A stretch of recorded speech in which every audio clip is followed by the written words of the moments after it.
ಇವತ್ತು ರಾಜ್ಯದಲ್ಲಿ 14 ಲೋಕಸಭಾ ಕ್ಷೇತ್ರದ ಜೊತೆಗೆ ಸುರಪುರ ವಿಧಾನಸಭಾ ಕ್ಷೇತ್ರದಲ್ಲೂ ಕೂಡ ಚುನಾವಣೆ ನಡೀತಾ ಇದೆ. ಸುರಪುರದ ಉಪಚುನಾವಣೆಯಲ್ಲಿ ಹಿಂಸಾಚಾರವಾಗಿದೆ ಎನ್ನುವಂತಹ ಮಾಹಿತಿ ಸಿಗ್ತಾ ಇದೆ. ಬಿಜೆಪಿ ಕಾಂಗ್ರೆಸ್ ಕಾರ್ಯಕರ್ತರ ನಡುವೆ ಕ್ಷುಲ್ಲಕ ಕಾರಣಕ್ಕೆ ಕಲ್ಲು ತೂರಾಟ ಆಗಿದೆ. ಕಲ್ಲು ತೂರಾಟದಲ್ಲಿ ಓರ್ವನಿಗೆ ಗಂಭೀರ ಗಾಯವಾಗಿದೆ ಎನ್ನುವಂತಹ ಮಾಹಿತಿ ಸಿಗ್ತಾ ಇದೆ. ಸುರಪುರ ತಾಲೂಕಿನ ಬಾದ್ಯಾಪುರ ಗ್ರಾಮದಲ್ಲಿ ಈ ಘಟನೆ ನಡೆದಿರುವಂತಹದ್ದು. ಮತದಾನದ ವೇಳೆ ಕ್ಷುಲ್ಲಕ ಕಾರಣಕ್ಕೆ ಆರಂಭವಾದಂತಹ ಜಗಳ ಹಿಂಸಾಚಾರಕ್ಕೆ ತಿರುಗಿದೆ.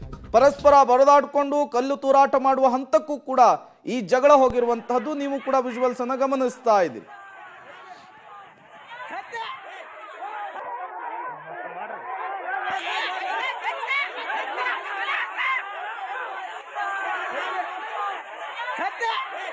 ಇದೇ ವಿಚಾರಕ್ಕೆ ಸಂಬಂಧಪಟ್ಟಂತೆ ಮತ್ತಷ್ಟು ಡೀಟೇಲ್ಸ್ ಅನ್ನು ಕೊಡ್ತಾರೆ ನಮ್ಮ ಪ್ರತಿನಿಧಿ ಅಮರೇಶ್. ದೂರವಾಣಿ ಸಂಪರ್ಕದಲ್ಲಿ ಜಾಯಿನ್ ಆಗಿದ್ದಾರೆ. ಅಮರೇಶ್, ಯಾಕಾಗಿ ಗಲಾಟೆ ಸ್ಟಾರ್ಟ್ ಆಗಿದ್ದು, ಈಗ ಪರಿಸ್ಥಿತಿ ಹೇಗಿದೆ ಅಂತ? ಪ್ರೇಮ್ ಕುಮಾರ್, ಪ್ರಮುಖವಾಗಿ ಬೆಂಗಳೂರಿನಿಂದ ಬಂದಂತ ಕಾರ್ಮಿಕರನ್ನ ಮತದಾನ ಮಾಡಿಸ್ತಕ್ಕಂಥ ವಿಚಾರಕ್ಕಾಗಿ ಒಂದು ಗಲಾಟೆ ಆಗಿದೆ ಅನ್ನುವಂತ ಪ್ರಾಥಮಿಕ ಮಾಹಿತಿ ಈಗಾಗಲೇ ಸಿಕ್ಕಿರುವಂತದ್ದು.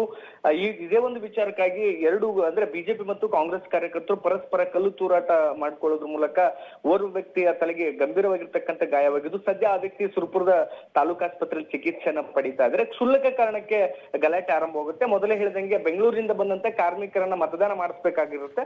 ಆ ಸಂದರ್ಭದಲ್ಲಿ ಬಿಜೆಪಿ ಮತ್ತು ಕಾಂಗ್ರೆಸ್ ಕಾರ್ಯಕರ್ತರು ಮಾತಿನ ಚಕಮಕಿ ಮಾಡೋದ್ರ ಮೂಲಕ ಆ ಒಂದು ಗಲಾಟೆ ವಿಕೋಪಕ್ಕೆ ತಿರುಗಿದ ನಂತರದಲ್ಲಿ ಕಲ್ಲು ತೂರಾಟ ಮಾಡ್ತಾರೆ. ಅದಾದ್ಮೇಲೆ ದೊಡ್ಡ ಮಟ್ಟದ ಗಲಾಟೆ ಕೂಡ ಶುರುವಾಗುತ್ತೆ.